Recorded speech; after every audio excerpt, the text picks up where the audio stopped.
Aprovecho para contar las anécdotas turbias de mi ciudad. Vivo en las faldas de uno de los cerros de la Ciudad de México.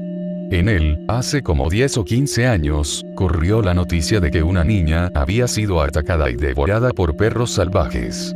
Más tarde empezaron a salir más casos, menos de 10 en total, de personas asesinadas de la misma manera, y se repitió unos años después.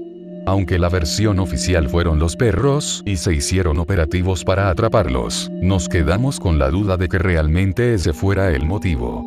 Lo que creíamos más probable es que haya sido la delincuencia de la zona o, en última instancia, algún loquito queriendo aprovechar la supuesta energía espiritual del panteón cercano para hacer sacrificios humanos. También cerca de donde vivo tenemos un metro. Esto es más conocido incluso a nivel internacional. El tren, que es elevado, colapsó en el 2021 y se murieron entre 25 y 30 personas. La noche en que ocurrió recuerdo el paso constante de sirenas y muchos gritos. También recuerdo la transmisión en vivo del noticiero, donde el reportero le pedía a los pasajeros de un carro atrapado que no dejaran dormir al conductor. Más tarde terminamos sabiendo que falleció. Para terminarse de enojar, ese lugar ya había sido notificado como peligroso porque el terremoto de 2017 dañó la estructura y nunca se dio mantenimiento hasta que tronó. Estamos en México, así que obvio no se castigó a nadie por eso, pero mínimo sí se indemnizó a la gente. Esta última es de mi universidad. Hace cosa de 3 años, cuando estábamos de regreso de la pandemia, nos llenamos de coreanos en las inmediaciones de lo que conocemos como ciudad universitaria. Esto no sería raro, excepto que eran una especie de misioneros que trataban de jalar estudiantes, aprovechándose de la creciente popularidad de su país acá. Cuando lo comenzamos a comentar entre estudiantes, descubrimos que eran parte de una secta. Nunca supimos bien qué hacían y había muchos comentarios contradictorios, pero casi todo el mundo concordaba con que se llevaban a la gente a una casa en una colonia cercana y se encerraban con ellos durante horas. Luego de unas pocas semanas, así como vinieron, se fueron, y nunca los volvimos a ver.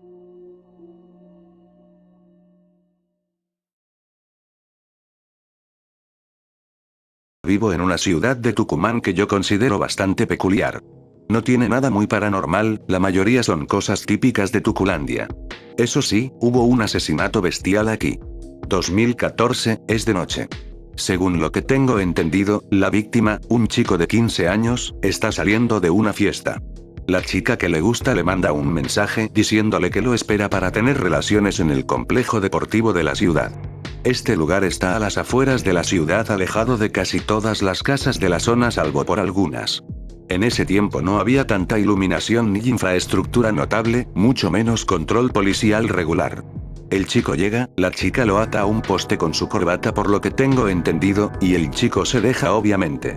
En ese momento otro chico llega y junto con la chica lo comienzan a golpear, lo cortan, le cortan la boca, le revientan la cabeza a golpes con un palo de hockey, no sé si esto es un rumor o es verdad, le sacan los ojos, comienzan a lanzárselos entre sí jugando con ellos y presumiblemente graban vídeos que posteriormente borran. Al otro día lo encuentra una mujer que pasaba por ahí. Hay una juventud rota que decanta a la gente a las sustancias.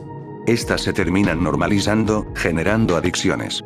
No de drogas fuertes, adicciones de las que tendría tu tío, no gente de 14 a 19 años. Ejemplo, alcoholismo, tabaquismo o vape. Hay muchísimos intentos de suicidio y varios suicidios de jóvenes, muchos padres ausentes, separados o maltratadores. A las instituciones no les importan los casos de bullying o abusos entre compañeros en las escuelas secundarias, generando bombas de tiempo con patas. La gestión que hubo durante los últimos años fue de las mejores, la ciudad dejó de verse como un pueblo para parecer una ciudad, sin embargo a nivel social seguimos estando muy atrás por alguna razón, es como si no le pudiésemos poner límites reales a la gente que causa disturbios sociales. Ya con lo de lo paranormal, tenemos o teníamos una lampalagua viviendo en el cementerio que se comía parte de los cadáveres cuyos ataúdes por alguna razón quedaban abiertos. También hay curanderas y avistamientos de ovnis, el pombero, duendes, brujas y varios de fantasmas. Personalmente yo solo vi como un pedazo de basura espacial caía cerca de un río.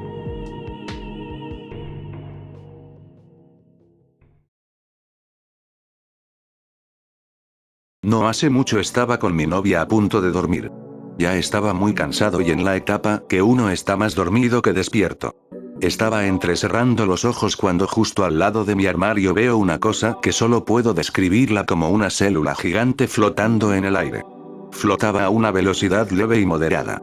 En ese momento entré en un pánico más que nada influenciado por el desconocimiento. Empecé a decirle a mi novia algo desesperado. ¿Ves eso? ¿Lo ves? Y ella parecía genuinamente no ver nada. Le apunté con mi dedo y esa cosa solo empezó a moverse más rápido, como si yo no debería haberla visto y se hubiese sorprendido de haber sido vista. Anexo un pequeño dibujo de lo que vi. Mi novia a día de hoy jura no haber visto nada.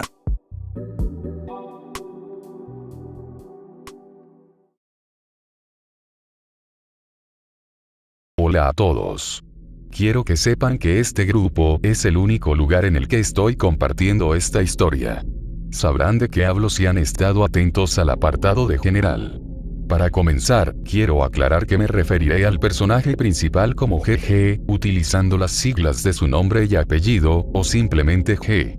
Además, este es uno de esos temas que un instituto de formación no permitiría que saliera a la prensa ni a las redes sociales. Todo lo que voy a relatar abarca desde febrero hasta julio de 2025. Aunque G ya no esté con nosotros, el recuerdo de los hechos ocurridos por culpa de este loco sigue presente. Desde febrero hasta abril ya se notaba que G no era como ninguno de nosotros. Esto fue advertido de inmediato por aquellos con quienes compartía sección, aula y, principalmente, habitación. Dentro del repertorio de alumnos del Instituto de Formación, existe el personal pernoctante. Aquellos que, como forma de ahorrar dinero o por falta del mismo, prefieren pasar la noche dentro del instituto. Con solo firmar una autorización, se les permite el uso de las habitaciones, los baños, los enchufes, vestir ropa civil y recibir 4 comidas diarias durante su estancia. G era uno de ellos, y aquí es donde todos comenzaron a notar lo extraño que era. Algunos comentaban que se paseaba por el pabellón durante la madrugada, pero lo más preocupante era que solía quedarse observando a los demás mientras dormían. Las cosas empeoraron con el tiempo. Era bastante distraído o actuaba como si tuviera la mente perdida.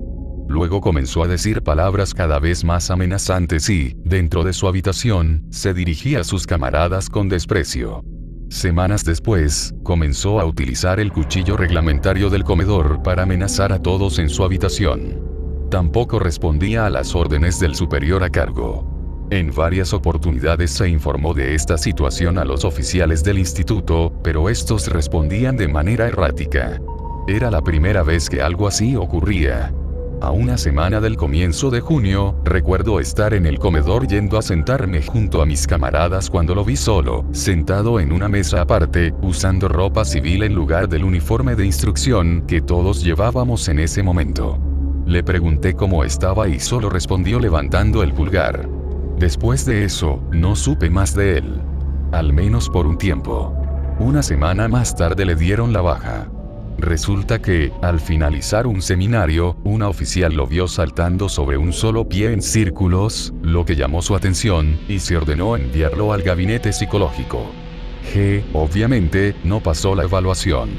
Quedó claro que no estaba bien mentalmente y, sumado a las declaraciones de sus camaradas y del encargado de la habitación, fue motivo suficiente para que se le otorgara la baja obligatoria por incapacidad psicológica.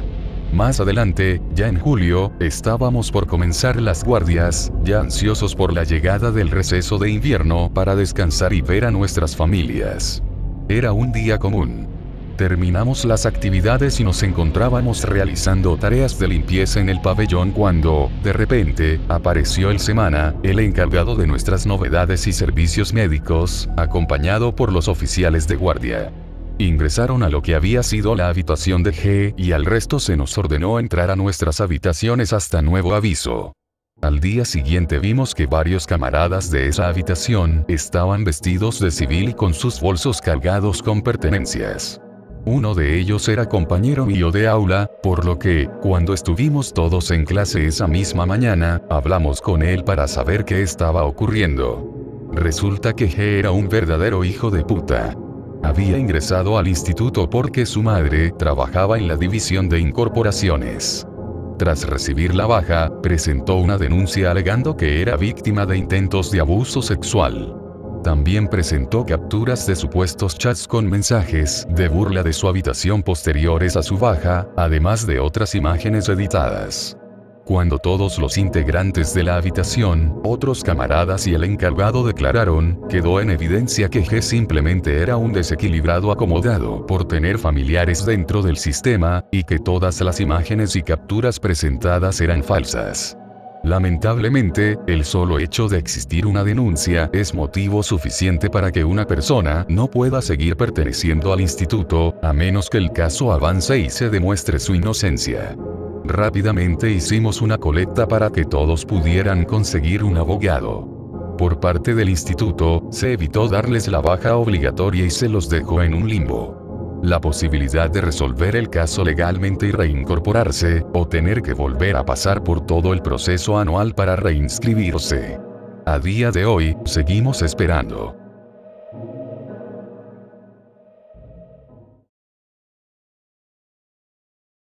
Como parece que el video va más de cosas turbias que de paranormales, quiero contar dos historias.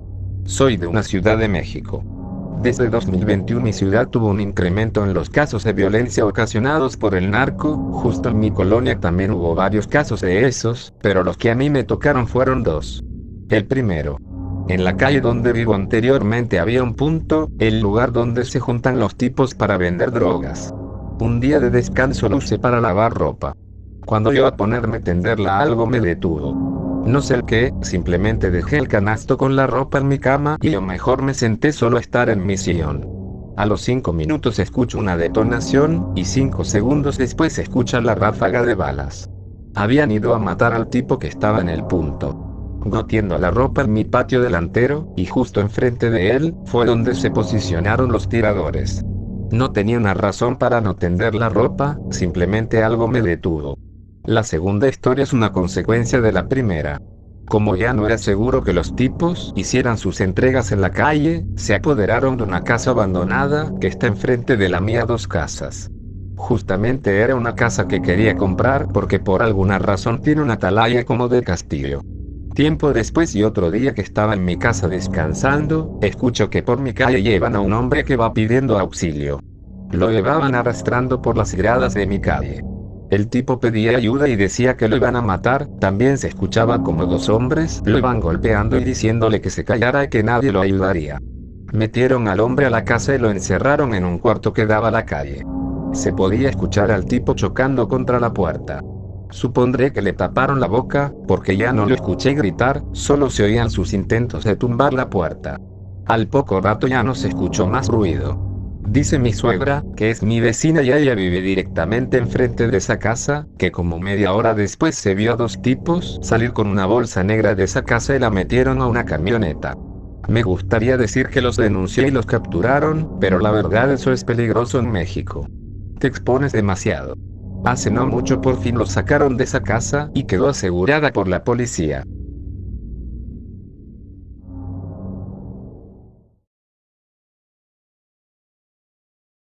Anteriormente había escrito por experiencias en general, pero quiero profundizar en un tema en particular que es la relación que tengo con los sueños o el sueño. Sufro de parálisis del sueño, pero creo que no es como tal o la definición clásica, ya que esta se da en un estado o etapa del sueño más avanzada, donde el cuerpo se descoordina de la mente. En mi caso pasa que me cuesta entrar en la inconsciencia, es decir, quedo atrapado en el momento en el que la mente se duerme junto con el cuerpo. Lo puedo decir así ya que siento como la conciencia se desvanece. Jamás he intentado a voluntad dejarme caer en la inconsciencia, siempre lucho ya sea por miedo o incomodidad. Sobre todo porque los episodios vienen acompañados de alucinaciones generalmente. Te comentaré 3 de las últimas. Era de noche, poquísima iluminación. Desde la puerta del cuarto se empieza a formar una figura alta, de tamaño similar a la puerta, unos 2 metros, que progresivamente y a medida que voy despertando se acerca hacia mí. Todo es entrecortado, la veo y no la veo, se ve como una sombra y luego como esta figura tipo gris, de color blanco azulado que de a poco se acerca, hasta que al final quiere tocarme la cabeza con su mano. En ese punto yo lo que hago es morder y moverme como puedo. A veces pasa que alucino sobre mí mismo y puedo moverme e incluso salir, aunque a este punto no sé si es real u otra alucinación. Otra que me pasó fue hace poco. Vi como de detrás de la puerta, en una mancha de sombra en el techo, se formaba una araña de 5 patas, tubular. Era como un punto con 5 patas. Se movía por el techo hasta casi entrar al cuarto, que fue cuando desperté. Sé que fue una alucinación, ya que vi cómo se formó a partir de la mancha. Más que miedo me dio curiosidad por la forma.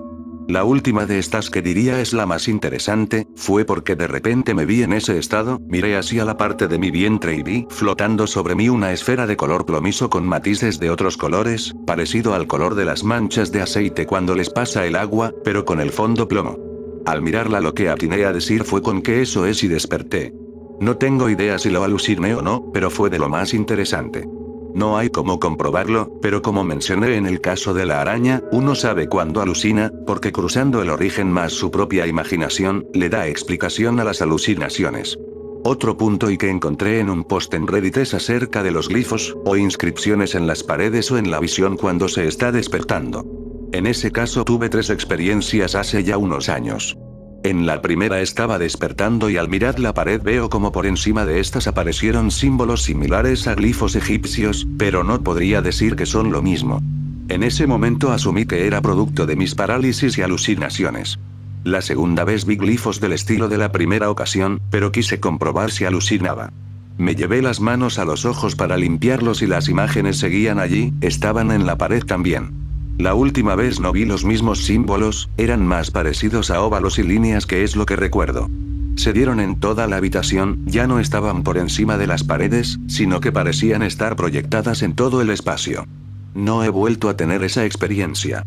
Lo último es acerca de los sueños predictivos o simbólicos. No son proféticos, ya que estos ven claramente una situación. En estos casos son símbolos que en los sueños representan acontecimientos que pasan. Te puedo mencionar uno muy chistoso. Soñé que brotaba dinero a montones de mis manos. En ese momento al despertar pensé que llegaría una gran cantidad de dinero. Venía de vuelta del trabajo caminando y a un repartidor se le cayeron 10 lucas, $10 aproximadamente, y le grité al repartidor para que se devolviera y no escuchó. Al final me las quedé. También soñé que una avispa negra se me pasaba 3 veces en la pierna y no la pude matar, porque no me atrevía al no tener un golpe seguro. Un tiempo después me lesioné el pie y no me pude recuperar tranquilo por semanas.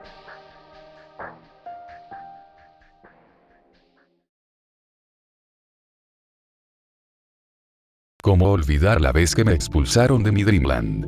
No creo que sea el único, pero cuando sueño lo hago siempre en el mismo lugar. Una ciudad pequeña que vive perpetuamente en atardecer, y conforme el sueño avanza, cae la noche. A este lugar le llamo mi Dreamland. Nada realmente destacable pasa aquí, únicamente es un escenario para mis sueños. Por más diferentes que parezcan, todos pasan ahí. Si sueño que me he ido en truzas al trabajo, es ahí. Si sueño que estoy de senderismo en una montaña, sé que es ahí. Si sueño que me he elevado del suelo, como si cayera hacia arriba y me topo cara a cara con la inmensidad y majestuosidad del universo, también es ahí. Es un lugar que puede parecer misterioso, incluso cuando niño me inquietaba un poco ir ahí cada vez que soñaba. Pero ahora lo aprecio en gran manera, en realidad, lo echo de menos. Soy, por la mayor parte del tiempo, un soñador lúcido. En el peor de los casos tardo unos pocos minutos en darme cuenta de que estoy en un sueño. Eso me ayuda mucho a disfrutar todo lo que sucede en mi Dreamland. Normalmente solo me siento y me relajo, voy con la corriente. Trato de interferir lo menos posible, básicamente porque racionalizar mis sueños hace que me despierte. No soy el tipo de persona que busca sueños lúcidos para tener fantasías de poder, prefiero que la razón que trae la lucidez sea más bien un faro que me permita discernir mejor lo que veo y siento al soñar. Pero esa ocasión fue diferente. Curiosamente, esa vez había luz en Dreamland. Como si fuesen las 5 de la tarde, de esas veces que sabes que está por atardecer, pero la luz del sol aún está presente. Me sentí raro, por primera vez puse atención a las personas en Dreamland. Estaban haciendo compras, caminando, manejando sus autos. Dreamland estaba viva. Y entonces lo supe, era un sueño. La lucidez se había hecho presente. Normalmente hubiera seguido la corriente, quizá habría seguido observando. Pero no pasaba nada. Todos hacían cosas cotidianas. Nada satisfacía mi deseo de ver algo extraordinario en sueños. Miré mis pantalones, los tenía puestos. No era de esos sueños donde andaba en truzas. Era yo, mirando a estas personas vivir sus vidas. Y entonces tuve un pensamiento. Mátalos. Vamos, a ver qué pasa. No soy ese tipo de persona, contesté. Nadie lo es, esto solo es un sueño, ¿recuerdas? Y enseguida, no va a pasar nada, solo queremos divertirnos. Realmente este pensamiento tenía razón, solo era un sueño. Las personas hacen este tipo de cosas todo el tiempo. Miré hacia abajo y en mis manos había un cuchillo. Dejé mi lugar y comencé a caminar hacia el centro comercial. Los guardias me ignoraron, entré sin problema. Y ahí estaba yo, con un cuchillo en la mano a punto de tener una simple fantasía de poder. Busqué entre la multitud, familias, parejas, vendedores. Entre ellos destacó una figura junto a un cajero automático. Supongo que hoy seré un asaltante, me dije a mí mismo mientras me abría paso entre las personas para acercarme al sujeto. Me paré detrás de mi objetivo y sin mediar palabra, simplemente le enterré el cuchillo en el costado. Esperaba que todos me ignoraran como pasó con los guardias, pero en lugar de eso escuché gritos. Saqué mi arma y miré a mi alrededor, había una marabunta de personas corriendo, estaban aterradas. Para cuando reaccioné estaba casi solo. Miré al suelo, el tipo estaba tendido sobre un charco de sangre. Soy de esos que cuando van al médico, se ríen cuando se ponen nervioso. Recuerdo que se escapó una risa. No entendía del todo la situación. Me di la vuelta y corrí hacia la salida. Al salir, los mismos guardias que me habían permitido entrar ahora intentaban retenerme. Estaba confundido, no se suponía que pasara esto. Se supone que debes salirte con la tuya, esto es un sueño. Intenté consolarme. A lo lejos, el sonido de sirenas. La policía estaba cerca, tenía que escapar. Alcé mi brazo, el mismo con el que había apuñalado a aquel hombre. Ya no tenía un cuchillo ensangrentado, ahora era un arma. La miré por unos segundos, no quería ir a prisión. Le apunté a uno de los guardias. Ambos alzaron las manos, seguro me dejarían pasar. Solo debo correr y... Antes de que pudiera formular otro pensamiento, el arma se disparó y uno de los guardias cayó abruptamente al suelo. El otro corrió a su auxilio. Lo tomó en brazos como si fuera su hermano y trató de hacer presión sobre la herida. Esta escena me dejó perplejo. Me repetí lo mismo que me dije cuando apuñalé al tipo. Se supone que debes salirte con la tuya, esto es un sueño. Intenté alejarme corriendo del lugar. Las sirenas se oían cada vez más cerca. No podía dejar de pensar en las personas que maté, en las familias que destrocé. Fue horrible. No seguí, me tiré al suelo. No debía seguir corriendo, debía ser juzgado por mis atrocidades. Estaba llorando, de rodillas en el asfalto, aguardando mi juicio. Desperté. No soy un asesino, no soy un asesino, no soy un asesino, me repetí mientras trataba de alinearme otra vez con la realidad. Fue la experiencia más aterradora que he vivido. Matar a esas personas se sintió tan vacío, tan desprovisto de propósito y aún así mi remordimiento y confusión eran tan reales. ¿Realmente soy capaz de algo así? No, nunca lo haría, lo acabas de hacer, hay un asesino que vive dentro de mí. ¿Quién soy? Todos esos pensamientos taladraban mi cabeza. No volví a dormir esa noche. Durante el día, pude acomodar mis ideas. Recuperé la compostura y seguí con mi vida, pero en la noche, cuando quise visitar Dreamland, no sucedió nada. Hubo silencio, y si gustas, obscuridad. Seguro era muy pronto, quizá mañana pueda soñar. No he vuelto a Dreamland desde aquella vez. Extraño mi Dreamland, pero por alguna razón ya no puedo volver. Quizá tengo miedo de lo que pueda pasar si vuelvo. Lo que para mí fue un sueño para ellos fue bastante real. Quizá ellos no me han perdonado. Quizá no me he perdonado a mí mismo. Quizá no he conciliado la idea de que soy capaz de hacer cosas horribles. Quizá aquella fatídica tarde en Dreamland fui acribillado o condenado a la pena de muerte y por eso no puedo volver. Sea lo que sea, Dreamland no es más. No hay más sueños, no en Dreamland.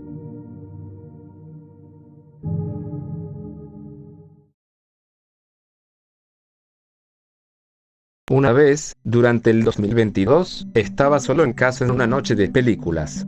Me quedé a dormir en la habitación de mi madre porque tiene aire acondicionado y el calor estaba jodido, luego de comer y ver un video de Minecraft, que yo consideré película, y beberme medio litro de gaseosa, me quedé dormido. La cuestión es que como eso de las 2 o 3 de la mañana, me dio una parálisis extraña del sueño. Hasta entonces no me había dado una normal. Recuerdo que desperté y no me podía mover.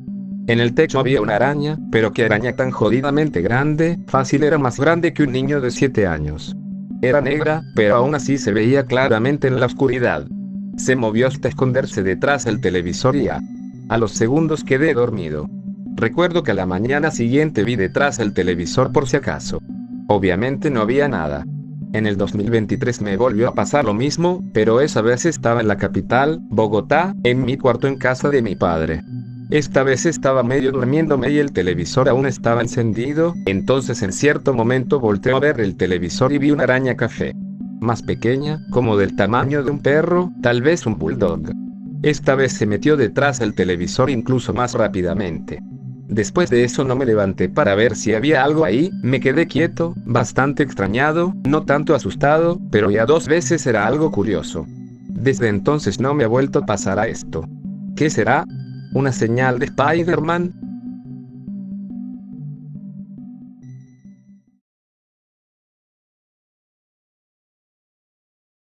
Hace algunos años, cuando tenía 9 tal vez, había salido el juego de Alice Madness Returns. Lo había visto en el supermercado y dije cómpramelo a mi tío, que me solapaba mi gusto por los videojuegos, pero él, ya habiendo visto el tráiler, me dijo que no. Yo insistí porque era de Alicia en el País de las Maravillas, ¿qué tan malo podía ser? Me dijo que era una versión con sangre, y ahí quedó.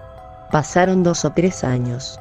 Día de Reyes, me llega el disco, y yo era la más feliz del mundo porque todo el año anterior había visto gameplay del juego, entonces aproveché mis vacaciones de ese año para jugar. Aquí empieza lo malo.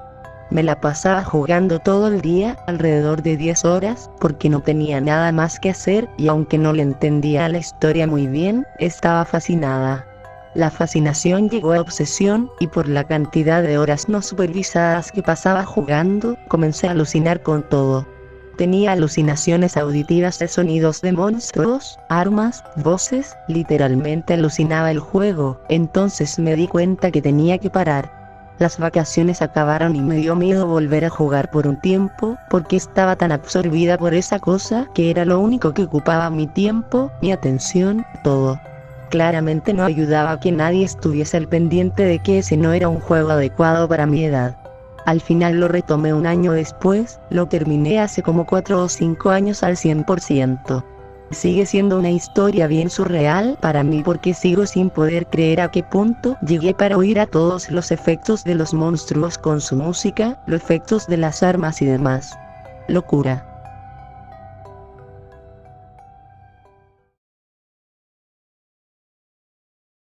Supongo que vale la pena intentar que esta historia se difunda. Un poco de contexto. Nuestra familia vivía en una casa muy antigua. Todos en la familia años después estuvimos de acuerdo que estaba embrujada. Estuvimos viviendo ahí desde que yo estaba en primero de primaria hasta que llegué a tercero de secundaria, por lo que me sorprende que no intentáramos cambiarnos de casa antes. Como sea, esto me pasó cuando tenía unos 7 u 8 años. Era de noche y estaba ayudando a mi mamá a meter la ropa. Ahora bien, en esta casa colgábamos la ropa en un balcón del segundo piso, y guardábamos la ropa en una habitación para huéspedes que nadie usaba porque era un cuarto viejo, y era uno de los designados cuartos con malas vibras. Sí, literalmente los cuartos que usábamos y en los que dormíamos eran los que menos malas vibras tenían. Cabe resaltar que en este relato la habitación estaba parcialmente a oscuras, solo la poca luz que entraba del pasillo la iluminaba. El caso es que, como yo quería regresar rápido al juego, estaba corriendo con la ropa desde el balcón hasta el cuarto para acabar más rápido. En eso, cuando ya iba a terminar, me tropiezo con algo que no vi en el pasillo y casi me pego la frente con una saliente de madera de un sofá cama que teníamos en ese cuarto, digo casi porque logré reaccionar a tiempo y evitar el mueble, chocando contra el suelo. Cuando intento levantarme veo en la oscuridad a una niña con el pelo enmarañado, harapos por ropa y una sonrisa que haría una niña después de haber hecho una travesura, solo que en esa sonrisa además podía percibir maldad. Yo sin pensarlo por mucho corrí de vuelta a mi madre, aunque recuerdo que le dije que vi que una niña se metió en la casa ya que aún no lo había relacionado con fantasmas. Como se lo imaginarán, no había nadie cuando llegamos, pero recuerdo claramente que cuando le mencioné a mi mamá cómo era la chica, mi madre puso una expresión como de preocupación, casi miedo, mientras me decía que dejara la ropa y que dejara de jugar tantos videojuegos, aunque en su voz se notaba casi miedo. Y sí creo que fuera preocupación por algo más, ya que toda mi familia tiene por lo menos una historia inexplicable, paranormal o no, relacionada a esa casa, como hombres sombra, entes en forma de gas, habitaciones 100% prohibidas por el casero, marionetas y juguetes que se movían solos por las noches, sombras en espejos y fuera de las ventanas del segundo piso, la niña, un hombre con gabardina y sombrero que se le presentaba a la familia en sueños y en la vida real, y un frío tremendo en toda la casa.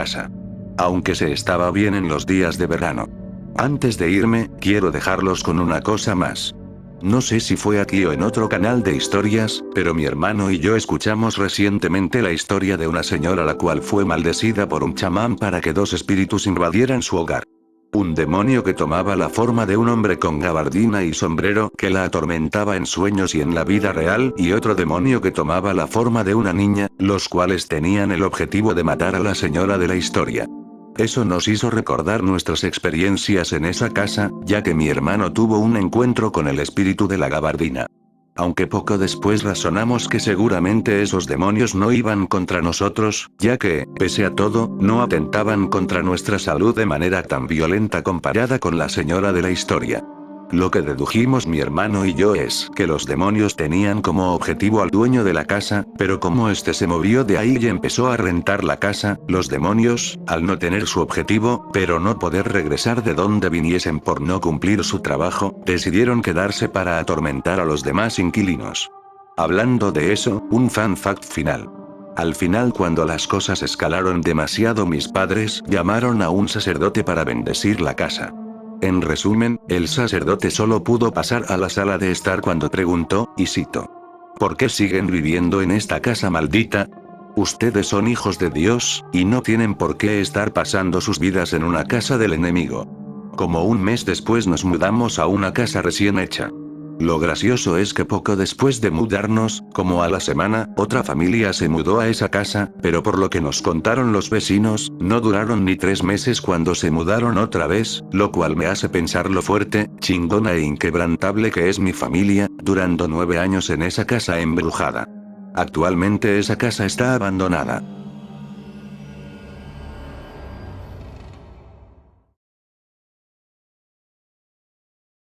En mi país tenemos una superstición que consiste en que, si varios perros empiezan a aullar, los que se encuentren presentes cerca del lugar donde se escuchan los aullidos deben de quitarse sus calzados y ponerlos del revés bajo sus pies para que los perros dejen de aullar.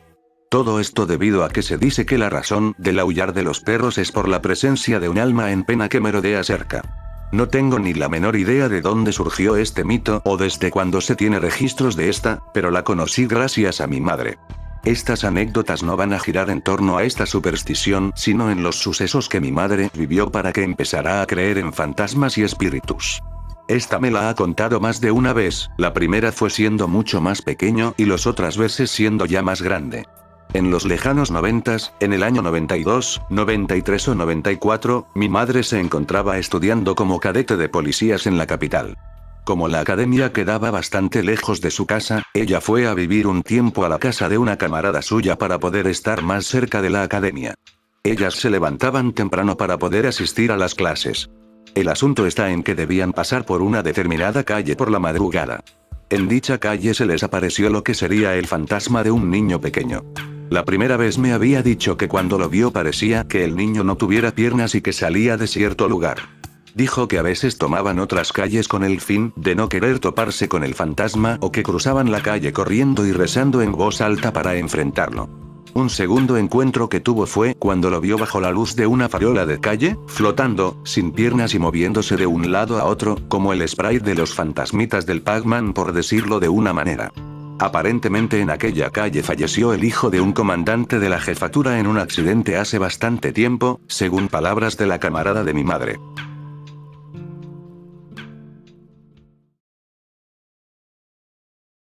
Segunda anécdota. Esto ocurrió cerca del año 2001.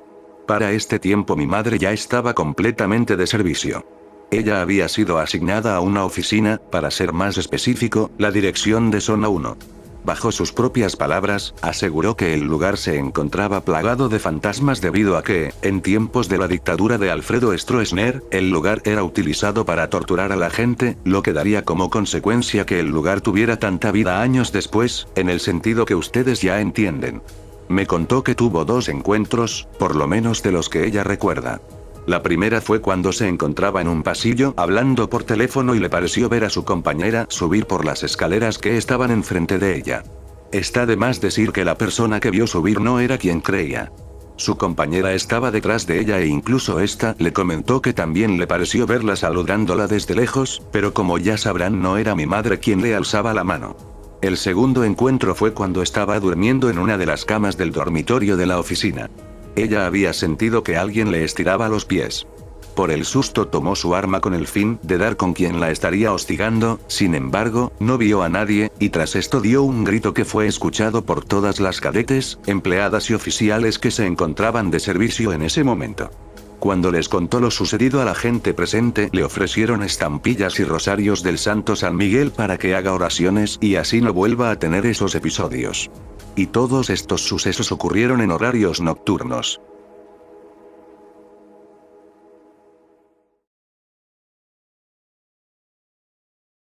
Bueno, aquí va mi historia. Es un poco corta, pero interesante. Hace tiempo, por allá en el año 2006, murió uno de mis seres queridos a quien más cariño le tenía. Yo era pequeño en ese entonces. Mi madre cuenta que ese día el ataúd estaba dentro de la habitación. Ahí estaba su cuerpo ya preparado para la ceremonia que normalmente realiza una familia católica. Dice que yo entré y estuve casi 1 hora hablando solo ahí adentro. Lo más extraño es que no recuerdo absolutamente nada de eso. Bien, esto da paso a uno de los acontecimientos más aterradores que he vivido. No recuerdo el año exacto, pero sí sé que fue de madrugada. Yo siempre dormía con mis padres. Mi madre dormía al lado izquierdo y mi padre al lado derecho. Yo en medio, como siempre. Me desperté. Vi la luz de la luna entrar por una ventana pequeña que teníamos. Se veía hermoso, y lo único que hice fue mirar hacia los lados. En eso lo vi. Volteé la cabeza hacia arriba, y ahí estaba. Una sombra de una mano haciendo movimientos súper erráticos que no sabría describir, pues eran demasiado rápidos. Yo, curioso, me le quedé viendo. Creí que era mi abuela, ya que a veces entraba en la madrugada a darme los buenos días. Pero no, nada de nada. Miré para todos lados y no había nadie más en la habitación, solo mis padres y yo. Intenté ver mejor la mano, y me di cuenta de algo horrible. La maldita no tenía brazo. Era solo una mano flotante. Después de esos movimientos raros, se paralizó y empezó a mover cada uno de sus dedos lentamente. Yo, obviamente, estaba cagado del miedo e intenté despertar a mi papá, pero nada. Luego de eso cerré los ojos y, no sé cómo, me volví a dormir. Por la mañana ya no había nada. La verdad, creo que pudo haber sido ese familiar que murió hace tiempo, pero lo dudo, y si fue él, me parece muy extraño que se presentara de esa forma.